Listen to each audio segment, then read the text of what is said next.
So good morning students. Today I am here again with this chapter, that is alcohols, phenols and ether. In the last lecture we have discussed about the introduction, nomenclature, method of preparation of alcohol and phenol and physical properties of alcohols and phenols, in which we discussed about the boiling point concept, right? So today we are going to discuss the very important article, and that is chemical reactions, chemical properties of alcohols and phenols. 100% यहाँ से question आएगा paper में, कोई नहीं रोक सकता. और क्या क्वेश्चन आएगा वो भी जब हम इस पूरे पोर्शन को कंप्लीट पढ़ चुके होंगे तो आपको आइडिया लग जाएगा. Let's start doing the chemical reactions. Alcohol एक बहुत ही वर्सेटाइल कंपाउंड है. ये एक न्यूक्लियोफाइल की तरह बिहेव भी कर सकता है और एक इलेक्ट्रोफाइल की तरह बिहेव भी कर सकता है. That said what? That said कि he can donate electron pair in the form of a nucleophile and also at a same time ये प्रोटोनेटेड होकर, यानी कि H पॉजिटिव आयन को जनरेट करके इलेक्ट्रोफाइल की तरह बिहेव भी कर सकता है, कि खुद की पास जो H प्रेजेंट है, ऑक्सीजन के साथ हाइड्रोजन प्रेजेंट है, उसको पॉजिटिव फॉर्म में कन्वर्जन ले जाके और अपने आप को इलेक्ट्रोफाइल की तरह प्रेजेंट भी कर सकता है. So we have two types of basically cleavage in this portion. First is OH, जैसे पहला क्लीवेज तो ये, and second is this one. तो अगर ये क्लीवेज है तो ये नेगेटिव, ये पॉजिटिव, H पॉजिटिव आयन निकलेगा. एसिडिक करेक्टर पे बात करेंगे हम सारी की सारी. और second cleavage is this, carbocation और OH नेगेटिव, न्यूक्लियोफाइलिक कंसेप्ट के ऊपर सारी की सारी डिस्कशंस हमारी टिक जाएंगी. तो हमें ये दो पॉइंट हमें सीखने हैं. सबसे पहले हम बात करते हैं बेटा क्लीवेज ऑफ OH बॉन्ड. अगर हम OH बॉन्ड की क्लीवेज करते हैं तो एक बहुत बहुत बेसिक सी, बहुत ईजी सी रिएक्शन हमने सीखी है. क्या सीखा था हमने 10th क्लास में? कि when alcohol reacts with sodium metal, it gives hydrogen gas which have pop sound, right? तो वही चीज़ इसने कर रखी है. इसने एक अल्कोहल लिया ROH और उसकी रिएक्शन करा दी सोडियम के साथ, that is CH3OH plus 2Na. इसको भी 2 कर लेते हैं. It will give CH3ONa plus hydrogen gas will liberate it out. Simple. यानी कि हमारे पास सोडियम का मिथॉक्साइड, सोडियम का एल्कोक्साइड बन जाएगा. The same reaction can be done for phenol as well. तो सोडियम का फिनॉक्साइड बन जाएगा. सोडियम का फिनॉक्साइड हमने पीछे बनाया भी था, NaOH से ट्रीट करवा के, NaCl से भी ट्रीट करवाया, NaOH से ट्रीट करवा के उसको हमने बनाया था, फिर HCl रिमूव करवा के फिर फिनोल जनरेट करा था. बैकवर्ड रिएक्शन चलाई थी पीछे. ठीक है. तो दिस इज द पॉइंट. यहाँ हमारे पास ये चीज़ है. अब मेन पॉइंट क्या है? मेन पॉइंट है बेटा acidity of alcohols, acidic behaviour of alcohol, जो इस पोर्शन का मेन आर्टिकल है. क्या कहता है? देखो यार ध्यान से, बहुत सिंपल सा कॉन्सेप्ट है. कोई भी चीज़ एसिडिक कब होगी? जब वो H पॉजिटिव आयंस दे, यानी कि मेरे पास ROH है. जितनी जल्दी ये गेन करेगा और ये H पॉजिटिव फॉर्म में निकल जाएगा, उतना ही अच्छा मेरा कैसा नेचर हो जाएगा?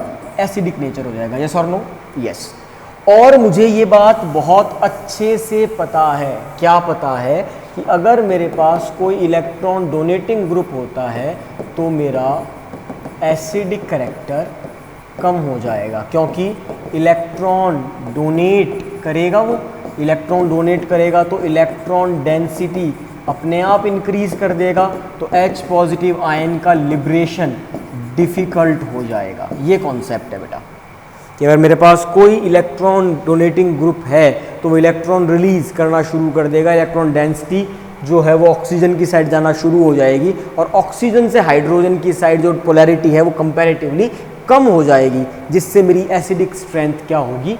कम होगी. तो अब लॉजिक समझो कि अगर मेरे पास एक R ग्रुप है, मुझे पता है alkyl group is electron donating group. एक तो मेरे पास एक R ग्रुप है, एक मेरे पास 2 R ग्रुप है और एक मेरे पास 3 R ग्रुप है. तो मेरी सबसे ज़्यादा एसिडिक बिहेवियर किसका होगा? ध्यान से देखो, सबसे ज़्यादा एसिडिक बिहेवियर किसका होगा? जब मेरे पास 1 R ग्रुप है, यानी कि प्राइमरी. उससे कम सेकेंडरी, और सबसे कम किसका होगा? टर्शरी अल्कोहल्स का, राइट. अब सवाल क्या आता है, सवाल आता है कि अगर मेरे पास एक तरफ तो हो CH3OH और एक मेरी तरफ हो O और H यानी कि वाटर, और एक मेरे पास है अल्कोहल। सवाल आएगा इन दोनों में से ज़्यादा एसिडिक कौन है या कम एसिडिक कौन है। अब ध्यान से देखो यार, वाटर में हाइड्रोजन है, यहाँ पर CH3 है, बाकी तो सेम है। H का कोई इफेक्ट नहीं होता, जीरो इफेक्ट, नलिफाइड। और CH3 जो है बेटा वो हमारा इलेक्ट्रॉन डोनेटिंग ग्रुप है। तो ध्यान से देखो, एक तो मेरे पास जीरो इफेक्ट है और एक मेरा +I इफेक्ट है। मुझे ये चीज़ पता है कि +I या +R effect is inversely proportional to my acidic strength. That said what, that said कि जो अल्कोहल्स हैं वो वीक एसिड होंगे वाटर से भी। इस पर्टिकुलर कॉन्सेप्ट से हमें ये बात समझ में आई। ये बात हमें क्या समझ में आई कि जो मेरे पास अल्कोहल्स हैं वो वीक एसिड होंगे एज कंपेयर टू वाटर। इसका मतलब इस रिएक्शन से मैं ये कह सकता हूँ कि water is a better proton donor. Water एक अच्छा प्रोटॉन डोनर होता है as compare to alcohols, right. This is the point. अब अगर हम थोड़ा और आगे बढ़ के देखें, थोड़ा सा और आगे बढ़े और चेक करें इसको, तो हमारे पास आएगी बेटा एसिडिटी ऑफ फिनोल्स, जो हमारा थर्ड पॉइंट है। Acidity of phenols. फिनोल का मतलब क्या है? फिनोल का मतलब है मेरी बेंजीन रिंग, यस और नो। और मुझे ये पता है कि ये जो बेंजीन रिंग है ये नेचर में इलेक्ट्रॉन विड्रॉइंग ग्रुप होता है। This is electron withdrawing in nature.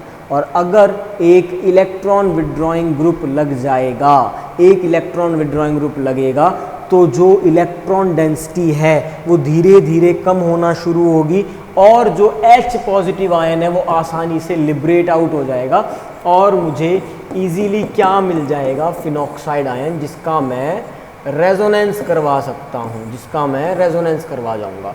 तो इसका मतलब क्या हुआ? इसका मतलब ये हुआ कि अगर मेरे पास एक तो फिनोल हो और एक मेरे पास एल्काइल का कोई अल्कोहल हो, राइट, तो एक तो मेरे पास अल्कोहल है और एक मेरे पास फिनोल है, तो इन दोनों के केस में ज़्यादा एसिडिक मेरे पास कौन होगा? Phenol, not alcohols, right. तो ये हमारे पास इससे पूरी की पूरी चीज़ें निकल के आते हैं। ये डीलोकलाइजेशन मैंने पीछे आपको अभी बताया है, वही सारी चीज़ बता रखी है कि क्यों स्टेबल हो जाती है चीज़ें, क्योंकि फिनॉक्साइड आयन जो है वो ज़्यादा स्टेबलाइज कर देती है चीज़ों को।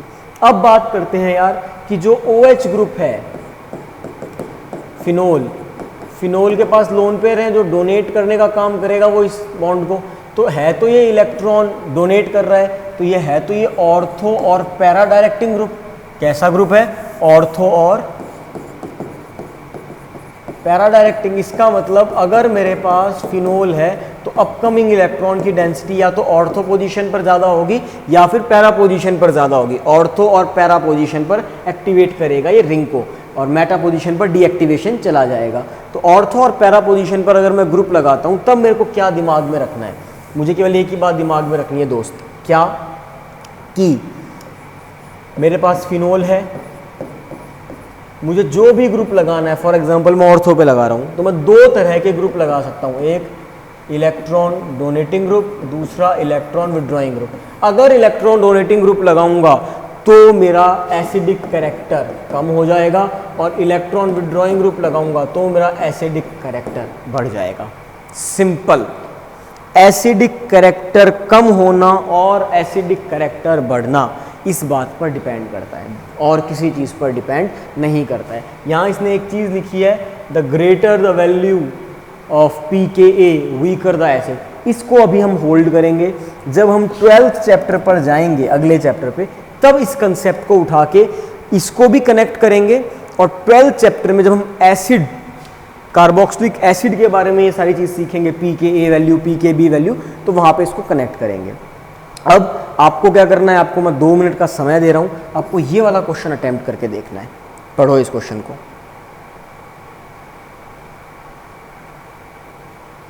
जल्दी से पढ़िए, चेक करिए, शाबाश। Arrange the following compound in increasing order of their acidic strength.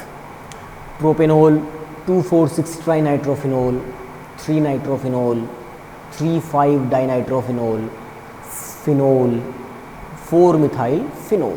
Okay, check this out. Attempt करें इस क्वेश्चन को, करें कोशिश।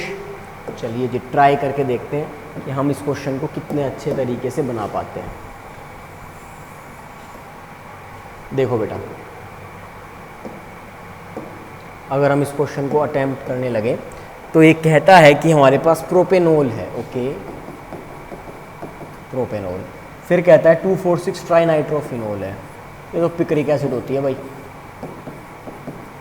2,4,6 ट्राइनाइट्रोफिनॉल। फिर क्या कहता है हमारे पास क्या है भाई, 3 नाइट्रोफिनॉल है। ओके, ये फर्स्ट पोजीशन, सेकंड पोजीशन, ये लो जी एनोट लगा दिया। उसके बाद बोलता है कि सर 3,5 डाइनाइट्रोफिनॉल है। OH 1 2 3 4 5, लो जी बना दिया।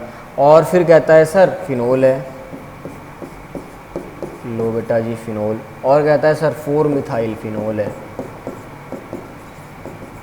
Methyl phenol. कोशिश करना है ये पैक होके बने थोड़ा सा, ठीक है। अब बोल रहा है increasing order of acidic strength. मुझे ये पता है कि जो मेरा एल्काइल ग्रुप है वो तो सबसे वीक होगा, ये वीकेस्ट है। अब बात करते हैं सेकंड, थर्ड, फोर्थ, फिफ्थ और सिक्स्थ पे। तो ध्यान से देखो यार, जो चीज़ कॉमन है उसको काट दो। बेंजीन कट गई, बेंजीन कट गई, बेंजीन कट गई, बेंजीन कट गई, बेंजीन कट गई। अब क्या बच गया, OH। OH भी कॉमन है, OH कट गया, OH कट गया, OH कट गया, यहाँ भी काट दिया और यहाँ भी काट दिया। अब क्या बचा है ये देखो, यहाँ पर बचे हैं 3 NO2, इस केस में बचा है 1 NO2, इस केस में बचे हैं 2 NO2, इस केस में बचा है केवल एक हाइड्रोजन, केवल यहाँ पे हाइड्रोजन रहेगा, और इस केस में बचा है एक CH3। मुझे पता है CH3 इज इलेक्ट्रॉन डोनेटिंग, खराब होगा। H का कोई इफेक्ट नहीं होता, 0 होगा। 3 NO2 इलेक्ट्रॉन विड्रॉइंग ग्रुप, 3 लगे हुए हैं, 1 लगा हुआ है, 2 लगा हुआ है। सबसे ज्यादा एसिडिक कौन हो जाएगा, 3 NO2 वाला। उससे कम एसिडिक 2 NO2, उससे कम एसिडिक 1 NO2, उससे कम एसिडिक कौन होगा जब एक हाइड्रोजन है, 0 इफेक्ट। उससे कम एसिडिक जब एक CH3 ग्रुप लगा हुआ है, क्योंकि CH3 कैसा है, इलेक्ट्रॉन डोनेटिंग ग्रुप। और सबसे कम एसिडिक कौन होगा, मेरा एल्काइल ग्रुप। अब इसका आंसर चेक कर लो बेटा, ये लो इसका आंसर नीचे लिखा हुआ ही है, इस आंसर को पढ़ो और चेक करके देखो क्या कहता है ये।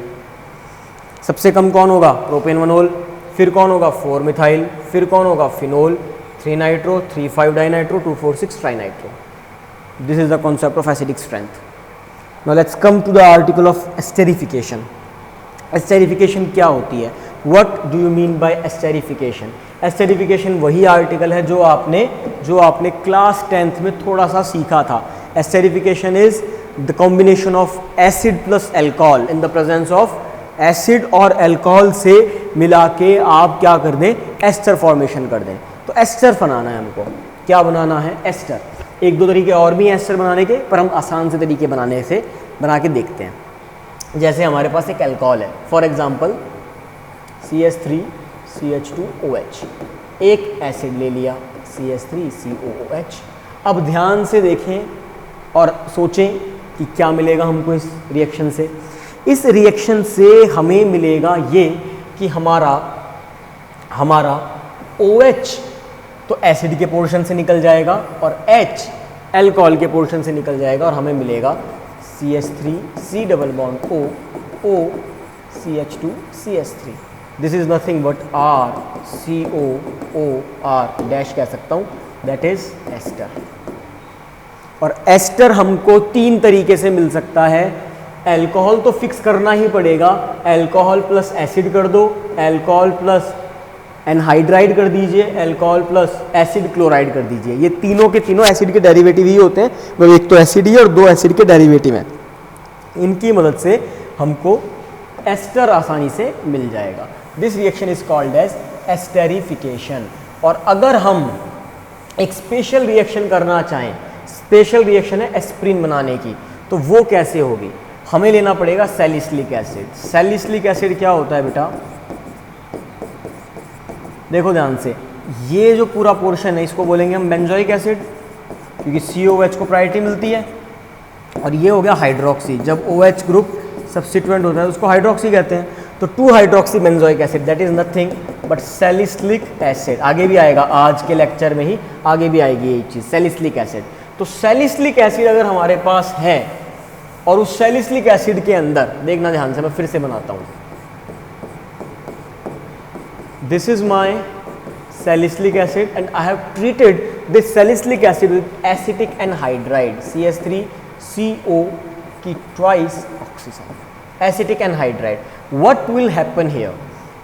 यहाँ पर क्या होगा, जो मेरा एसिड का पोर्शन है वो ज़्यादा रिएक्टिव होने की वजह से एज इट इज़ रहेगा, और यहाँ पर इस पोर्शन पर O C double bond O CH3, और बाहर क्या हो जाएगा, एक एसिटिक एसिड का molecule. This is most important point, इसको बोलते हैं एसिटाइल सैलिसिलिक एसिड और एस्प्रिन। एस्प्रिन एनाल्जेसिक होती है, ठीक है, जो हार्ट के पेशेंट्स होते हैं उनको दी जाती है, ठीक है, एनाल्जेसिक होती है। So this is your aspirin, acetyl salicylic acid. Acetyl salicylic acid हमारी प्रिपरेशन में आ जाएगा। This question was asked in 2017 CBSE paper. 2017 CBSE के अंदर ये क्वेश्चन पूछा गया था बेटा, that what will happen when salicylic acid या 2 hydroxy benzoic acid treated with acetic anhydride. ठीक है, this is the reaction. Now let's come to the second type of the chemical property of your alcohols और phenols, and that is reaction involving cleavage of carbon oxygen bond. Carbon oxygen bond के cleavage को हमको देखना है, carbon oxygen bond के cleavage को हमको सीखना है। इसमें से हम मैक्सिमम चीज़ें सीख चुके हैं। हाइड्रोजन हैलाइड हमने लास्ट लेक्चर में, लास्ट क्लास के अंदर पढ़ा था, मतलब 10th चैप्टर में, कि हमारे पास अगर कोई भी अल्कोहल है, अगर हम उसकी रिएक्शन HCl से करते हैं in the presence of ZnCl2, Lucas test भी कह सकते हो इसको, और मैंने आपको सिखाया था this is nothing but your groove process. क्या मिलेगा, HOH बाहर, Cl जुड़ जाएगा। Method of preparation of halo alkanes में आपने ये पॉइंट सीखा था। लुकास रिएजेंट क्या होता है, concentrated HCl plus ZnCl2, concentrated hydrochloric acid और ZnCl2 के कॉम्बिनेशन को हम लुकास रिएजेंट कहते हैं। और लुकास रिएजेंट जो है वो केमिकल टेस्ट में हेल्प करता है, केमिकल टेस्ट में। अब केमिकल टेस्ट कैसे होंगे, अगर हमारे पास मान लीजिए किसी टेस्ट ट्यूब में 1 डिग्री अल्कोहल है, किसी में 2 डिग्री अल्कोहल है और किसी में 3 डिग्री अल्कोहल है, तो हमें कैसे पता चलेगा? उसके लिए हम लुकास टेस्ट करते हैं, टर्बिडिटी का एक टेस्ट आता है, अभी नहीं सीखेंगे। केवल और केवल टेस्ट के लिए, जो केमिकल टेस्ट्स हैं, उसके लिए हम पूरी एक वीडियो बनाएंगे, और वो वीडियो लगभग 1.5 आवर की होगी। और उस वीडियो को पढ़ने के बाद, उस वीडियो को सुनने के बाद, एक सिंगल टेस्ट भी आपका गलत नहीं होगा। फाइनल पेपर में 2 से 3 मार्क्स के टेस्ट आते हैं ऑर्गेनिक केमिस्ट्री में, और उस 1.5 घंटे की वीडियो को बनाने के बाद आपका एक सिंगल टेस्ट भी गलत नहीं होगा। तो अभी आपको केवल ध्यान रखना है कि लुकास रिएजेंट होता है कंसंट्रेटेड HCl और ZnCl2। Now the next is reaction with phosphorus trihalide PCl3। इसकी रिएक्शन मैंने करवाई थी, याद करो हेलो अल्केन्स में क्या पढ़ा था, हेलो अल्केन्स में सीखा था इसको। 3 दिखेगा, 3 टाइम्स कर दो, H3PO3 बाहर हो जाएगा, राइट। तो ये हम वहाँ पढ़ के आ चुके हैं, तो हमें यहाँ इसको दोबारा से रिवाइज या रिकॉल करने की ज़रूरत नहीं है। आप उस चैप्टर को, उस वीडियो को रेफरेंस ले सकते हैं। Next is your dehydration. Yes, dehydration का जो आर्टिकल है, this is the important one, this is the important article, और ये आर्टिकल पेपर में आता है। इसका मैकेनिज्म, पिछली वीडियो में भी हमने एक मैकेनिज्म सीखा था, इस वीडियो के अंदर भी हम एक और मैकेनिज्म सीख रहे हैं। और जो डिहाइड्रेशन के लिए ऑर्डर रहता है वो 3 डिग्री, 2 डिग्री और 1 डिग्री का रहता है। 3 डिग्री सबसे तेजी से, फिर 2 डिग्री और फिर 1 डिग्री अल्कोहल का डिहाइड्रेशन होता है। करना क्या है इस डिहाइड्रेशन में, सिंपल सा कंसेप्ट समझो बेटा। फॉर एग्जाम्पल मेरे पास इथेनॉल है, राइट, और मैंने H पॉजिटिव आयन के साथ उसको ट्रीट करवा दिया। अब मैंने वहाँ जो पिछला पोर्शन पढ़ा था उसके अंदर मैंने क्या किया था, उसके अंदर भी मैंने 3 स्टेप्स निकाली थी। देखो मैं रिकॉल करवा देता हूँ, हमारी 3 स्टेप्स क्या क्या थी, मैकेनिज्म हमने सीखा था पीछे। ये देखो, प्रोटोनेशन किया था, न्यूक्लियोफाइल का अटैक करवाया था और डी प्रोटोनेशन करा था, राइट। सबसे पहले हमने एल्कीन से वाटर पे ट्रीट अटैक करवाया था, फिर वाटर के ऑक्सीजन से कार्बोकैटायन पे अटैक करवाया था और उसके बाद एल्कोहल बनाया था मार्कोनिकोव रूल से। कुछ ऐसा ही हमें यहाँ भी सीखना है, यहाँ भी ट्राई करके देखना है क्या होगा। देखो ध्यान से, हमें सबसे पहले अब एल्कोहल का जो ऑक्सीजन है वो इलेक्ट्रॉन पेयर को डोनेट करेगा H पॉजिटिव आयन को, क्योंकि इलेक्ट्रॉन पेयर को डोनेट करने से वो उसको न्यूट्रलाइज कर जाएगा, अपना इलेक्ट्रॉन पेयर दे रहा है और उसको प्रोटोनेटेड कर दिया। प्रोटोनेशन करने के बाद वाटर का रिमूवल हो जाएगा और कार्बोकैटायन बनेगी, और कार्बोकैटायन के बाद आपको एलिमिनेशन ऑफ प्रोटोन करके एल्कीन बनाना है। मतलब ध्यान से देखो, मोटे मोटे तौर पे रिएक्शन ये हुई है कि CH2 यहाँ OH और यहाँ H बैलेंस कर दिया। अब इन the presence of H2SO4, concentrated H2SO4 dehydrating agent होता है बेटा, वाटर का रिमूवल करवाता है, डिहाइड्रेटिंग एजेंट। इसकी जगह पर आप H3PO4 भी ले सकते हो, फॉस्फोरिक एसिड। तो होगा क्या, कुछ नहीं होगा, केवल H2O बाहर हो जाएगा और इन दोनों के बीच में क्या आ जाएगा, डबल बॉन्ड आ जाएगा। This is the reaction, overall reaction तो ये कहलाती है। अब अगर मुझे इस रिएक्शन को समझना हो, सीखना हो इसके मैकेनिज्म को, तो मैं इसके मैकेनिज्म को एक एक स्टेप को सिखा देता हूँ। ध्यान रखना 2 ही मैकेनिज्म है इस चैप्टर में और दोनों में से एक मैकेनिज्म पेपर में आएगा ही आएगा, मिनिमम 2 नंबर का, किस्मत बहुत अच्छी हुई तो 3 नंबर का। कैसे होगा मैकेनिज्म, देखो, वी हैव दिस एल्कोहल, हमारे पास H पॉजिटिव है, मतलब किसी एसिड का हमने प्रोटोनेशन करवा दिया इस एल्कोहल का, ये H पॉजिटिव यहाँ लिया, CH3 CH2O H इस पे आ गया पॉजिटिव। अब oxygen is highly electronegative element, जिस पे अगर पॉजिटिव चार्ज आ जाएगा तो वो बिल्कुल भी स्टेबल नहीं होता है, तो वो विड्रॉ करके निकल जाएगा। अब क्या मिलेगा मेरे को, CH3 CH2 पॉजिटिव प्लस मेरा वाटर बाहर हो चुका है और ये मेरा कार्बोकैटायन बन गया। अब याद करो, हमने 10th चैप्टर में यही चीज़ सीखी थी कि जो मेरा कार्बोकैटायन बनता है जिस स्टेप में, वो स्टेप मेरी RDS कहलाती है, मेरी स्लोएस्ट स्टेप कहलाती है, क्योंकि उसी से मेरी रेट डिटरमाइन होती है, रिएक्शन की रेट डिटरमाइनिंग स्टेप कहलाएगी। कार्बोकैटायन बन चुका है, अब क्या करेंगे हम, देखो इधर ये पॉजिटिव, यहाँ पे हाइड्रोजन, ये इसको इधर दे के निकल चुका है, क्या मिलेगा, CH2 double bond CH2 plus एक H पॉजिटिव, प्रोटॉन बाहर, यही H पॉजिटिव फिर से आ जाएगा इधर, OH का जो ऑक्सीजन का लोन पेयर है वो अटैक करेगा और फिर से ये रिएक्शन चल जाएगी। These are the 3 step of this mechanism. Paper में मुझे नहीं पता कि क्यों CBSE का फेवरेट है ये, लेकिन ये बहुत बार आता है यार, 2016 में, 2018 में, 2019 में आया है। या तो ये पोर्शन आता है यहाँ से, या जो हमने पीछे method of preparation of alcohol के अंदर मैकेनिज्म सीखा था, एसिडिक हाइड्रेशन जो हमने सीखी थी एल्कीन्स की, वो इन 2 में से एक आता ही आता है बेटा पेपर में। अब नेक्स्ट है हमारे पास जो आर्टिकल, वो है ऑक्सीडेशन का। ऑक्सीडेशन का जो आर्टिकल है वहाँ से भी पेपर में क्वेश्चन आएगा। This page is most important page, मतलब अब जो 2 पेज पढ़ाऊंगा बेटा वो मोस्ट इंपॉर्टेंट पेज है। 2 से 3 पेज ऐसे बैठ जाओ कि बिल्कुल पक्का वाला याद हो जाए, क्योंकि यहाँ से क्वेश्चन 100% आएगा एग्जाम में और डायरेक्ट क्वेश्चन आते हैं बेटा, बिल्कुल डायरेक्ट क्वेश्चन। कैसे आते हैं देखो, केवल इतने पोर्शन से ही 5 बार आ चुका है क्वेश्चन, केवल इतने पोर्शन से ही 3 बार आ चुका है क्वेश्चन, केवल इस पोर्शन से 1 बार आ चुका है क्वेश्चन। तो देखो ध्यान से, इस पेज से कम 9 से 10 बार, इतना तो मेरे को याद है। उसके अलावा और भी पेपर हो सकते हैं जिनमें इससे बेस पे क्वेश्चन आए हो जो मुझे याद ना हो, जो मैं पढ़ना पाया हूँ, लेकिन कम से कम 9 बार पे तो मुझे याद है केवल इस पेज से क्वेश्चंस आए हुए हैं। तो एक एक करके सीखते हैं कि क्या कहता है ये पेज, ध्यान से पढ़ना, काफ़ी इंपॉर्टेंट है। जब हम किसी भी अल्कोहल का ऑक्सीडेशन करेंगे तो 1 डिग्री अल्कोहल है हमारे पास, 1 डिग्री अल्कोहल के ऑक्सीडेशन से एल्डिहाइड मिलता है और एल्डिहाइड के ऑक्सीडेशन से अल्टीमेटली एसिड मिल जाएगी। ठीक है, एल्डिहाइड से मिलता है एसिड। हमने रिड्यूसिंग एजेंट सीखे थे, जैसे निकल H2, platinum, palladium, LiAlH4, NaBH4।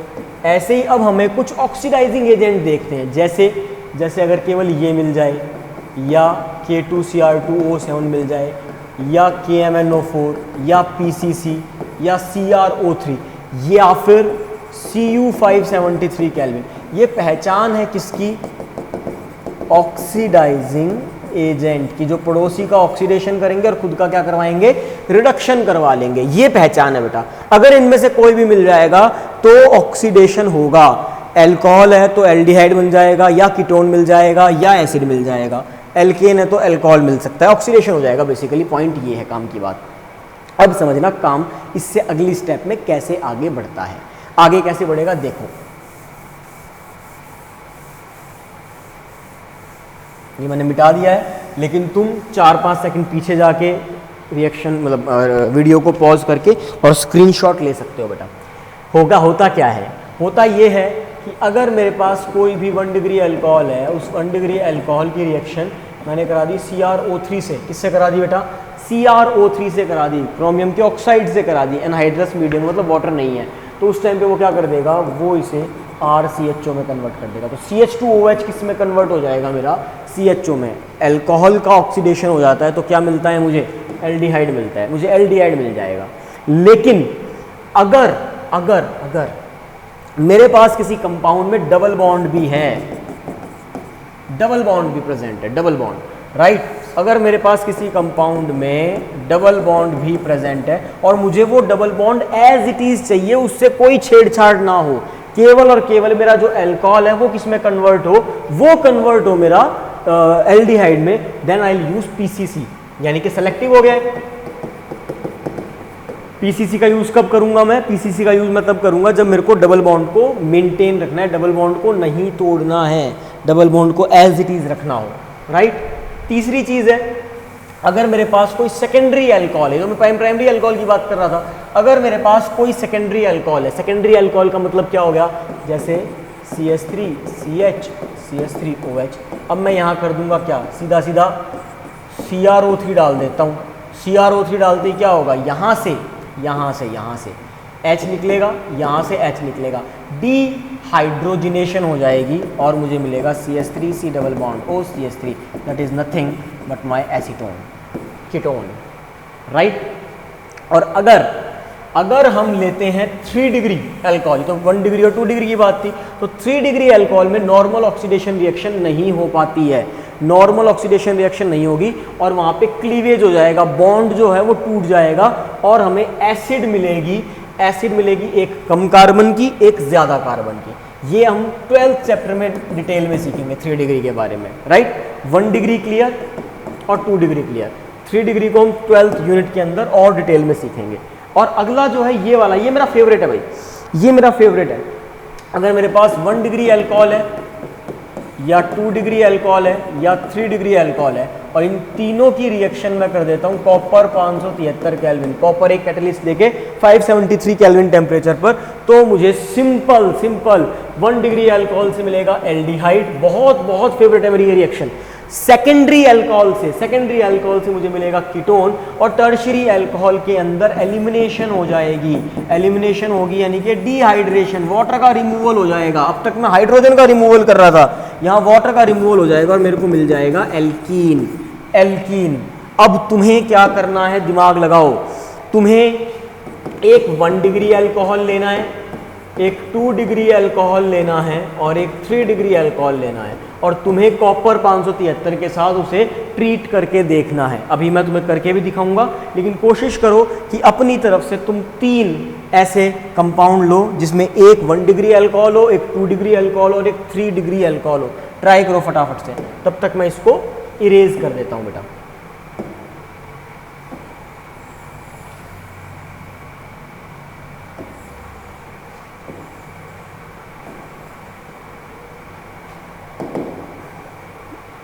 अब देखो यार, 1 डिग्री अल्कोहल लेते हैं।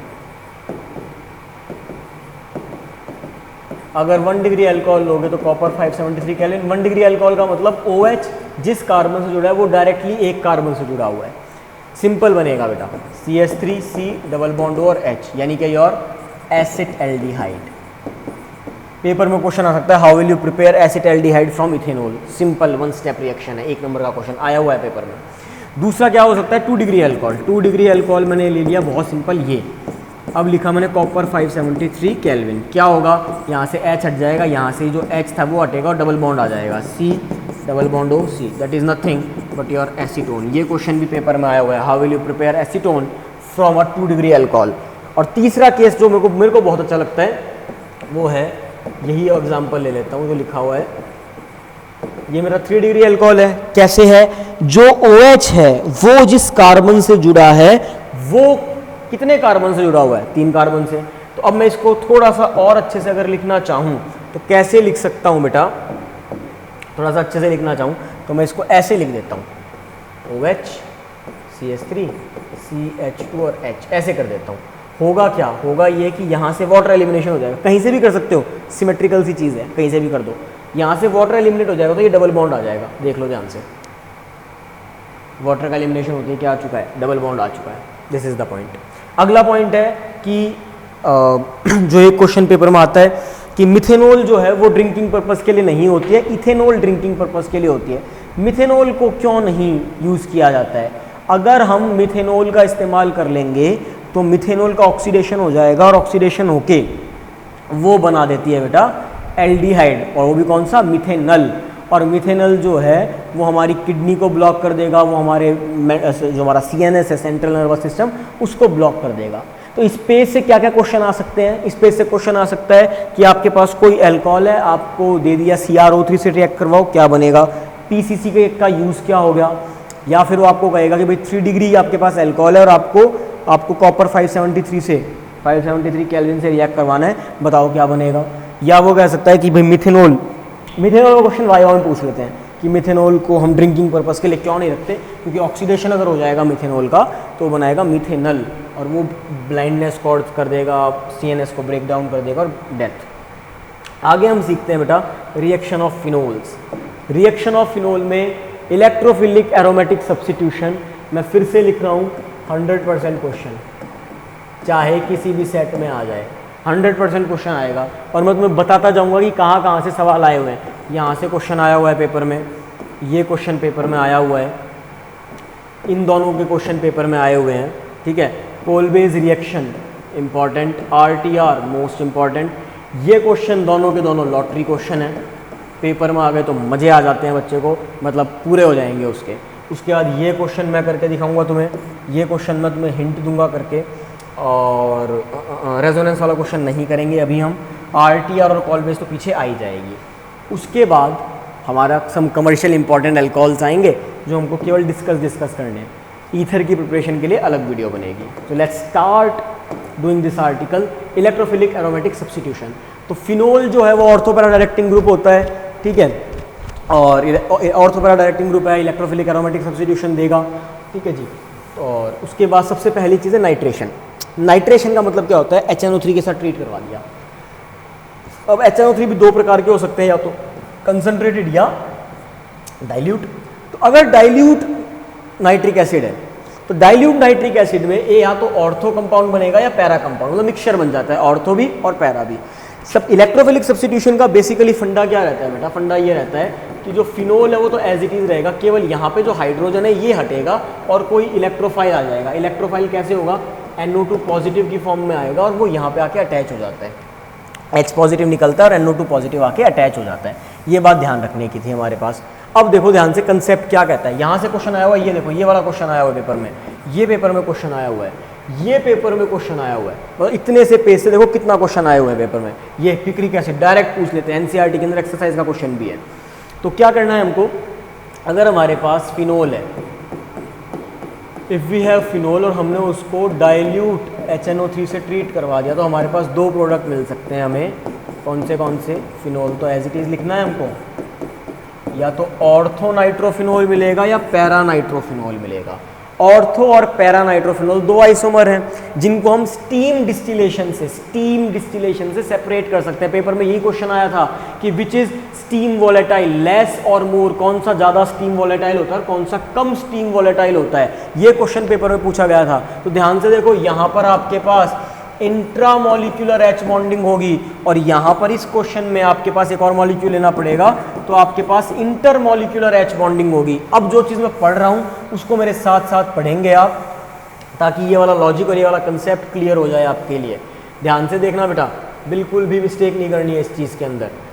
The ortho and para isomer can be separated by steam distillation. Number 1, orthonitrophenol is steam volatile due to intramolecular H bonding. देखो बना के दिखा रखी है इसने, intramolecular H bonding. Whereas paranitrophenol जो है वो कम वॉलेटाइल होता है। कम वॉलेटाइल मतलब जल्दी से गैस में कन्वर्ट नहीं होगा।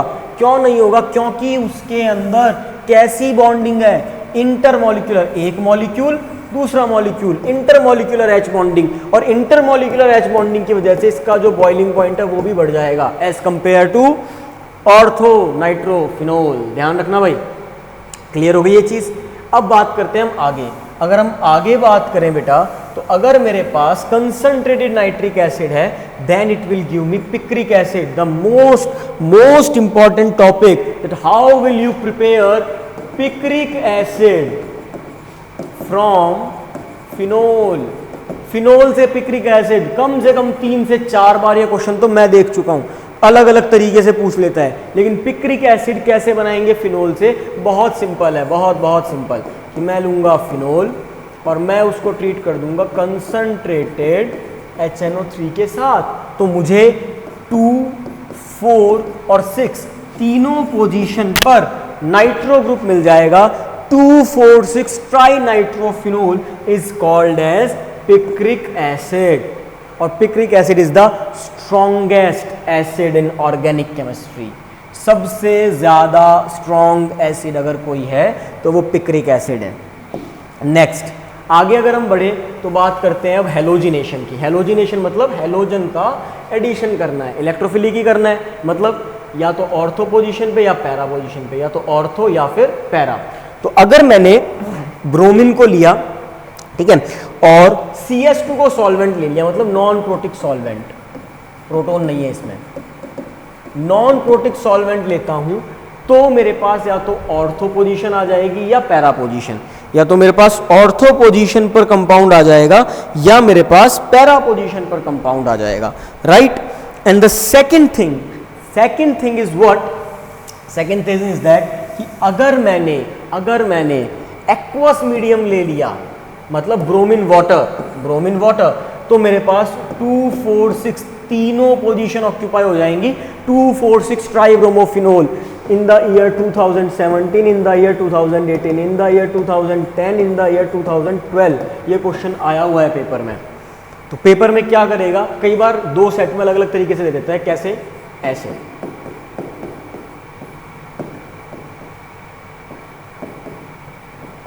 ऐसे लिख देगा CS2, या पेपर में क्या लिख देगा? Bromine water. तो यहां पर तो ऑर्थो और पैरा का मिक्सचर मिलेगा मेरे को। पैरा मेजर होता है, ऑर्थो माइनर होता है। और दूसरे केस में मेरे को 2, 4, 6 ट्राइब्रोमोफिनोल मिल जाएगा। ध्यान रखना, 2, 4, 6 ट्राइब्रोमोफिनोल, दिमाग में रखना इस चीज को। बहुत इंपॉर्टेंट क्वेश्चन है, पेपर में अक्सर पूछा जाता है। क्यों होगा, कैसे होगा, वो मैं तुमको बता चुका हूँ।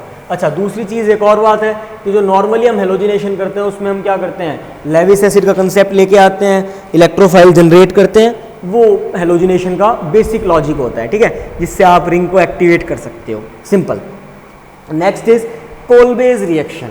कोलबेज रिएक्शन क्या कहती है मेरे को? बिल्कुल स्ट्रेट फॉरवर्ड रिएक्शन है, डायरेक्ट रिएक्शन है। लॉटरी रिएक्शन को बाद में पढ़ेंगे, इसको भी मैं मिटा देता हूँ अभी, तो इसको भी बाद में देखेंगे। Simple reaction. क्या मेरे पास फिनोल पढ़ा था मैंने? हाँ सर पढ़ा था। मैंने NaOH से ट्रीट करा के फिनॉक्साइड बनाया था? यस सर बनाया था। अगर मैं इसकी रिएक्शन करवा दूं CO2 से और H पॉजिटिव से, CO2 मतलब कार्बन डाइऑक्साइड और H पॉजिटिव मतलब एसिडिक मीडियम में, तो होगा क्या, यहाँ पर मेरे को COOH मिल जाएगा, COO और H मिल जाएगा। ये जो Na है यहाँ पर हमारे पास H आ जाएगा। मैं इसकी रिएक्शन करके दिखा देता हूँ तुमको, इसकी पूरी रिएक्शन करके दिखा देता हूँ बेटा। We have phenol, now treat phenol with NaOH, we will get sodium phenoxide. CO2 से ट्रीट करवा दो इसको। जैसे ही आप इसको CO2 से ट्रीट करवाओगे आपको मिलेगा ONA और COO नेगेटिव। देन आपके पास H पॉजिटिव तो था ही, यहाँ से निकला था, तो इससे आपको मिल जाएगा। और कितना 3 से 6 ATM प्रेशर पर ये सारा काम चल रहा है हमारा। ये आ जाएगा आपके पास COOH और ONA। अब आपके अंदर H एसिड, एक एसिड H पॉजिटिव आयन और डाल दो। जैसे एसिड की H पॉजिटिव आयन डालोगे तो आपको मिलेगा यहाँ पर तो ONA की जगह OH और ये COOH आ जाएगा। और COOH और OH नाम आया हुआ है भाई 2 हाइड्रोक्सी सैलिसिलिक एसिड, मैंने कहा था इसी वीडियो के अंदर आएगा।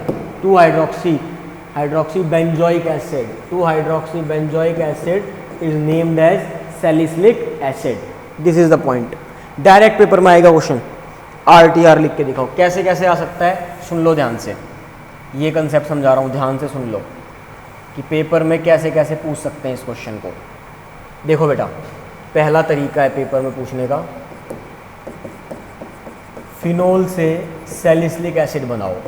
दूसरा तरीका है फिनोल लिख देगा और लिख देगा NaOH/CO2H पॉजिटिव, इसका मतलब ही सैलिसिलिक एसिड है। तीसरा तरीका है how will you convert phenol into 2 hydroxy benzoic acid. These are the method जिससे वो क्वेश्चन पेपर में आपसे पूछ सकता है। सैलिसिलिक एसिड का कंसेप्ट जो है वो आपसे पूछ सकता है। और अगली रिएक्शन है RTR reaction, one of my favourite reaction. ठीक है, RTR जो रिएक्शन है ये भी पेपर में इक्वली इम्पोर्टेंस रखती है, जितना इम्पोर्टेंस रखती है आपका ये क्या कहते हैं आपका कोलबेज रिएक्शन। तो हमारे पास शायद पेज गायब हो गया है, ठीक है, कोई परेशानी वाली बात नहीं है भाई, हम लिख के दिखा सकते हैं इसको बहुत आसानी से। ठीक है, इसको हम लिख के दिखा सकते हैं। क्या कहती है हमारी RTR रिएक्शन, उस पर बात करते हैं थोड़ी सी।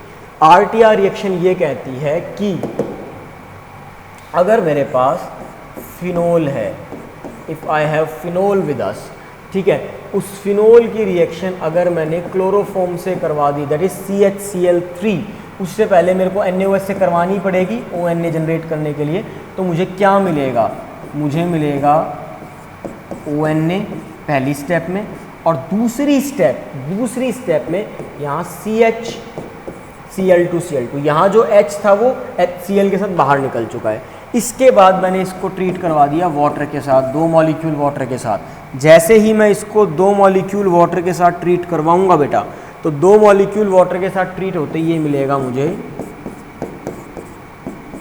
CH as it is, OH, 2 HCl removed, 2 HCl remove हो चुके हैं और एक कार्बन पर 2 OH अनस्टेबल होते हैं। That said removal of water will take place and ultimately ये ONA है, ultimately I will get ONA और यहाँ मेरे को मिलेगा CHO। और जब मैं इसकी रिएक्शन कर दूंगा H पॉजिटिव आयंस के साथ, then I get this OH and that is CHO। इसका नाम क्या होगा, 2 हाइड्रोक्सी बेंजल्डिहाइड, 2 हाइड्रोक्सी बेंजल्डिहाइड, और इसी को एक और नाम से जाना जाता है, दैट इज सैलिसल्डिहाइड।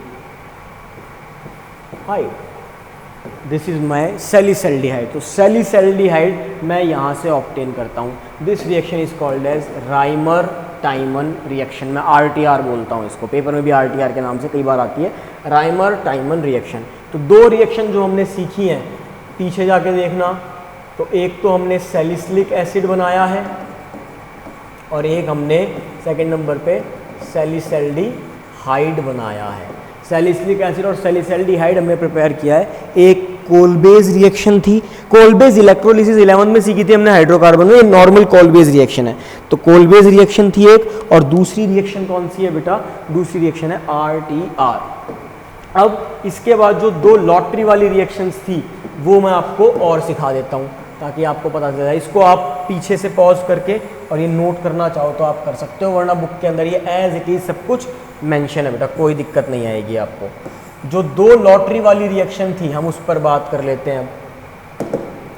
एक रिएक्शन है जिंक डस्ट के साथ और एक रिएक्शन थी Na2Cr2O7 के साथ। किसकी, फिनोल की। मैं दोनों करवा देता हूँ। We take phenol when we treat it with zinc dust, zinc powder के साथ, simply we will get benzene और जिंक ऑक्साइड बाहर हो जाएगा, वी विल गेट बेंजीन। और अगर मैं Na2Cr2O7 के साथ फिनोल की रिएक्शन करवा देता हूँ तो मुझे मिलेगा, ध्यान से देखना यहाँ गड़बड़ होती है बच्चे से, ऊपर डबल बॉन्ड ऑक्सीजन, नीचे डबल बॉन्ड ऑक्सीजन और यहाँ डबल बॉन्ड आएंगे, ठीक है। ये कंपाउंड मिल जाएगा मेरे को, ध्यान रखना, this is the compound, benzoquinone बोलते हैं इसको, बेंजोक्विनोन। मेरे एक स्टूडेंट से एक मिस्टेक हुई थी, उसका नंबर कट गया था, यही क्वेश्चन पेपर में आया हुआ था और उसने जो बनाया था वो ये था, ये कर दिया, ये करते ही आंसर गलत हो गया। ध्यान रखना, double bond double bond double bond, ठीक है, डबल बॉन्ड आएंगे, 1 2 3 4 डबल बॉन्ड और 2 ऑक्सीजन रहेंगे। This is the lottery question. अगर पेपर में ये क्वेश्चन आता है तो 99% बच्चे इस क्वेश्चन को सही करके आते हैं, मिस्टेक नहीं होती है इसके अंदर। तो this is about the chemical properties of alcohols and phenols. Now we have some commercially important alcohols, जैसे मिथेनॉल है, इथेनॉल है, ठीक है, जाइमेज वाइमेज रिएक्शन के बारे में बात करेगा, डीनेचर्ड अल्कोहल क्या होता है इसके बारे में बात करता है, कैसे आप शुगर से ग्लूकोज और फ्रक्टोज बनाते हो, ये आपका बायोमोलिक्यूल्स का पोर्शन है कि सुक्रोज का हाइड्रोलिसिस अगर हम कर देंगे इन्वर्टेज की प्रेजेंस में तो ग्लूकोज और फ्रक्टोज मिलेगा, और जो आपके पास ग्लूकोज है अगर वो जाइमेज की प्रेजेंस में टूटता है तो इनकम्प्लीट ऑक्सीडेशन होगा, फर्मेंटेशन हो जाएगी बेसिकली, और फर्मेंटेशन से आपको अल्कोहल मिल जाता है। वाइन कैसे बनती है, ग्रेप्स की मदद से, शुगर की मदद से, यीस्ट की मदद से, वो बता रखा है इसने यहाँ पे। मिथेनॉल जो है उसका क्या काम होता है, पेंट के अंदर सॉल्वेंट की तरह यूज़ करते हैं, ठीक है, फॉर्मेल्डिहाइड को बनाने में यूज़ करते हैं, इसी को वुड स्पिरिट भी कहा जाता है। इथेनॉल जो है वो आपको बेसिकली एब्सोल्यूट अल्कोहल और आपका एब्सोल्यूट अल्कोहल, और एक आपके पास होता है रेक्टिफाइड स्पिरिट, ये आपने 10th क्लास में पढ़ा भी होगा, ठीक है। एब्सोल्यूट अल्कोहल मतलब 100% इथेनॉल हो, और रेक्टिफाइड स्पिरिट मतलब 95% अल्कोहल, यानी कि 95% इथेनॉल हो प्लस 5% वाटर हो, 95% aqueous solution of ethanol is your rectified spirit. और वुड स्पिरिट किसको बोलते हैं, वुड स्पिरिट हम मिथेनॉल को बोलते हैं। So this is all about the second part of this unit in which we have discussed the chemical properties of phenol and alcohols, in which we discussed the acidic character, esterification, followed by your oxidation reaction, and then we discussed about your electrophilic substitution reaction of phenol, in which we discussed nitration जहाँ picnic acid का concept सीखा, halogenation जहाँ पर हमने bromine water का concept सीखा, उसके बाद हमने कोलबेज रिएक्शन, इलेक्ट्रोलिसिस नहीं, कोलबेज रिएक्शन को सीखा है, RTR को सीखा है, और साथ साथ हमने जिंक डस्टी रिएक्शन जो लॉटरी वाली रिएक्शन थी, और Na2Cr2O7 सोडियम डाइक्रोमेट की रिएक्शन जो थी उसको सीखा है। तो this is all about this part. अगली वीडियो जो रहेगी हमारी उसमें हम डिस्कस करेंगे बेटा ईथर्स के बारे में। ईथर का नॉमेनक्लेचर हम सीख चुके हैं। ईथर का एक मैकेनिज्म ये, मतलब इस चैप्टर के 3 मैकेनिज्म, 2 तो अल्कोहल के अंदर आ गए और एक मैकेनिज्म ये, तो ये सीखना है हमें। विलियमसन सिंथेसिस बहुत आसान सी रिएक्शन है, इसको सीखना है, ये एक मेन कंसेप्ट आता है यहाँ पे। और उसके बाद हमें जो केमिकल प्रॉपर्टीज़, फिजिकल प्रॉपर्टीज तो बहुत कॉमन सी हैं, केमिकल प्रॉपर्टीज़ में 2 केमिकल प्रॉपर्टीज़ काफ़ी इंपॉर्टेंट है, उन्हें सीखना है। यहाँ आकर ये चैप्टर हमारा कंप्लीट हो जाएगा। ये हमारा लास्ट टॉपिक है मेरे ख्याल से इस चैप्टर का, यस, ये हमारा चैप्टर यहाँ कंप्लीट हो जाएगा। तो अगली वीडियो जो रहेगी उसमें हम एक्सप्लिसिटली ईथर पे बात करेंगे, उसकी प्रिपरेशन, उसकी फ़िज़िकल प्रॉपर्टी और उसकी केमिकल प्रॉपर्टीज़ पे, और फिर हम इस चैप्टर को वाइंड अप कर देंगे, कंप्लीट कर देंगे। So this is your chemistry वाले sir Singh tata bye bye. अच्छे से पढ़ो, मेहनत करो, और हाँ, हर बार यही बात कहता हूँ डिस्क्लेमर के साथ कि यार जिन बच्चों के पास रिसोर्सेज नहीं हैं, जिन बच्चों को ऑर्गेनिक बहुत मुश्किल लगती है, ये लगता है कि रटना पड़ेगा, उनको ये वीडियो ज़रूर फॉरवर्ड करना, it will help them a lot, क्योंकि ऑर्गेनिक केमिस्ट्री सारी की सारी NCERT से आनी है और मैं एनसीईआरटी में कुछ भी नहीं छोड़ने वाला हूँ, तो इसको ध्यान से पढ़ना। फिर भी कोई डाउट आ जाता है तो डिस्कस करेंगे बेटा। Okay, thank you so much.